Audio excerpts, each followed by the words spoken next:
Welcome back to The Takeout. A new CBS News poll, I love saying that, new CBS News poll reveals how Democrats view socialism and capitalism, at least within the context of the direction of their party. Joining me now with those numbers, your friend and mine, Executive Director of Elections and Surveys, Anthony Salvanto. What do we know?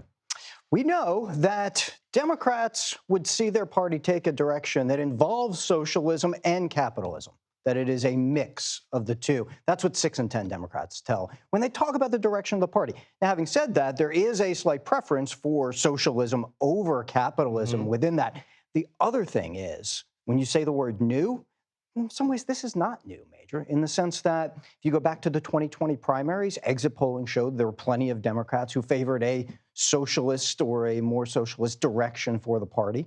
The other part of this is, it's not necessarily economic theory that's going on here. It's more a response, voters tell you, to an economy and an economic system that they see as rigged, that they see as favoring the wealthy, and it's a response. What you do with that in terms of policy is a matter of debate. Right. Doesn't necessarily mean they're reading Karl Marx. It just means they're unhappy with the system as it exists, and they may be as much anti-establishment as they are socialist inclined. Exactly. And not an uncommon thing across American politics either. It's not only Democrats that think the economy favors the wealthy. People in our polling tell us that across party lines. So, right, the debate is over what one does about that. But overall, that's what we mean, was to unpack this idea of socialism. Many people just read it as change the system. Change the system. And is there a demographic story to be found? Youth, older, anything in there that we find interesting? Certainly youth, certainly. Because what you're going to see, and you're going to see this in the vote results, I think, tomorrow, right? Already the early vote shows in a relative way compared to past mayor's races, you might see more youth turnout, at least early. Does that continue tomorrow? Maybe. But that's part of the generational shift that you may see within the Democratic Party as well. Anthony Salvanto. New polling data and the explanations, as always. Thank you very much. I appreciate it. Joining us now, Olivia, Reingold, Rob Henderson, who both write for the Free Press. The Free Press, as I'm sure you have read, also owned by our parent company, Paramount Skydance. It's great to have you both with us. Olivia, you did what really good reporters do. You got with the people on buses in New York City and asked them, specifically in the Bronx, what's on their mind. What did you learn? Well, I learned that voters, at least there, were particularly disengaged, which is not what we're seeing in the rest of the city. We are on track to likely have historic turnout here. And as you were mentioning, so far, that seems to be from people you would think would advantage Cuomo. So those older voters who are more preferential to Cuomo, but you're also seeing historic turnout from Jewish voters across New York here, and people who are really concerned about what could happen to their community if Zohran is elected. And Olivia, based on your reporting, do you think there's any possibility of a stunner tomorrow night? You never know. You never know. I think the one thing that pollsters who are covering this closely agree on is that it's likely going to be much tighter than expected. But most pollsters still favor Mamdani here.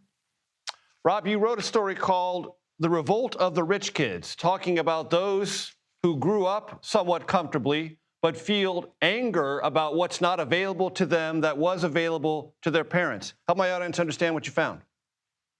Yes, well, what I think is going on here is that you see a lot of downwardly mobile children of the elite who are frustrated that they're unable to enter the housing market, that they feel like they're falling behind. A lot of these young people come from comfortable, affluent, upper and upper middle class families, and they don't see themselves replicating that level of success. And so they decide that it's time to support some radically different political ideas in order to restore the rightful status that they believe they are owed. And so you see this tilt increasingly toward socialist ideologies. And the higher up you go in terms of socioeconomic status, the more support you see for ideologies like socialism. And I think what's going on here is that those people who are relatively affluent and credentialed, but sense that they are slipping down the ladder, have decided to support these political figures like Mamdani in order to bolster what they believe they should have in terms of success, in terms of income, in terms of comfort and housing, and so on. Now, Rob, if I had been like that, my father would have sternly tried to talk me out of it. In your reporting, did you find any stern parents trying to talk their children out of this? I did not. So unlike Olivia, I haven't spoken to voters and families and so on. But what I can say is that, I've read a lot of the research in sociology and social psychology on this question, and you find this pattern consistently. We have data going back 100 plus years now, and you see that when children who are born into comfortable circumstances believe that they will be unable to replicate what they had in terms of their parents' level of success, they become radicalized, they become angry, and they support a lot of political agitation and demonstrations and so on. And this is why, even when you look at college campuses, it's the most elite schools that you see the most political unrest, and that's because the people who attend those types of schools come from affluent families, and this can be one way for them to acquire status and what they believe will be beneficial policies for themselves. Olivia, one of the reasons you rode the bus in the Bronx was because for a time it was subsidized, it was free. Zoran Mamdani is promising free public transit. Do people in New York believe that public transit can be free, based on your reporting? I'm not sure people care. I think that this is really a rebuke of the way things are. A lot of the experts, this has certainly been Cuomo's talking point, that Mamdani, he doesn't have a lot of experience. He can't even get a lot of what he's promising done. And voters so far, in the primary, they certainly didn't care. So this is really a rebuke of the establishment, of the way things are traditionally done, and that obviously, if Mamdani does win, is the next major test. Can he get any of this done? Olivia Reingold and Rob Henderson, both writers for the Free Press. I appreciate your time, your expertise, and your reporting. Please tune in to CBS News 24/7 tomorrow for election night coverage. That will begin at 5 p.m. Eastern, right here on The Takeout. Also, I will anchor special coverage beginning at 9 p.m. Eastern, right here